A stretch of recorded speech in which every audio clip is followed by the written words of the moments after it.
आदर्श शिक्षण संस्थान के ऑनलाइन शिक्षण कार्य में सभी भैया बहनों का हार्दिक स्वागत एवं अभिनंदन।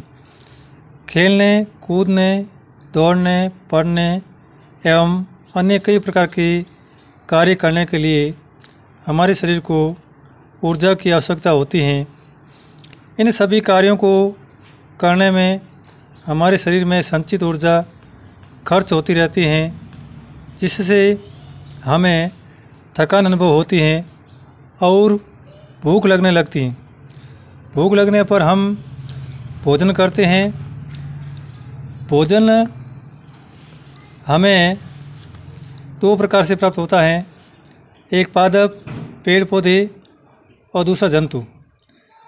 आज हम पेड़ पौधों के विभिन्न भागों से प्राप्त अलग अलग उत्पादों का भोजन के रूप में ग्रहण करते हैं, जो कि निम्नलिखित हैं: अनाज, दालें, सब्जियां, फल, शर्करा, तेल, मसाले, स्फूर्ति पेय।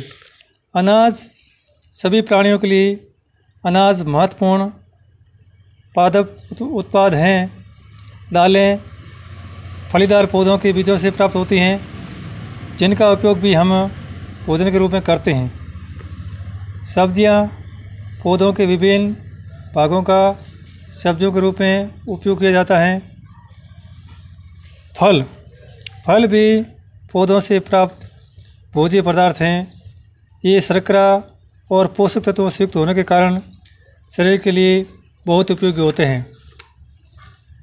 मसाले हमारे दैनिक जीवन में उपयोगी मसाले भी हमें पेड़ पौधों से प्राप्त होते हैं, और कई अन्य उत्पाद भी जिसका हम औषधि के रूप में प्राप्त करते हैं, ये भी हमें पौधों से प्राप्त होते हैं। और हम जो सब्जियां बनाते हैं उसके लिए जो तेल होता है वो भी पेड़ पौधों के विभिन्न भागों से प्राप्त होता है।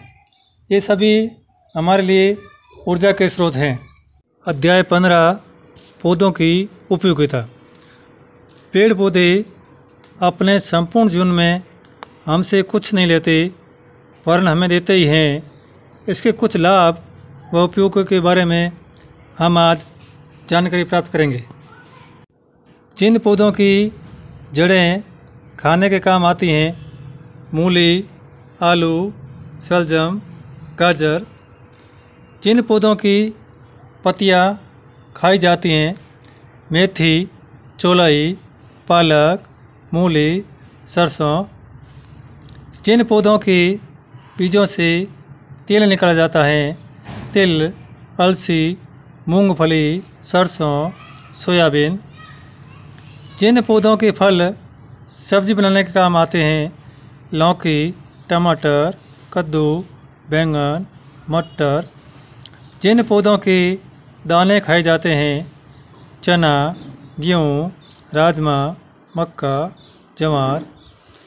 जिन पौधों के फल खाए जाते हैं, केला, पपीता, अनार, अमरूद। जिन पौधों से हमें दवाइयाँ मिलती हैं, नीम, तुलसी, पुदीना, बरगद, पीपल आदि। अतः आज हम पौधों की उपयोगिता के बारे में पढ़ा है, तो हमें पौधों का संरक्षण और रखरखाव अवश्य करना चाहिए, ताकि प्रकृति का संतुलन बनाए रखें और हमारा जीवन भी स्वस्थ और सुदृढ़ बना रहे।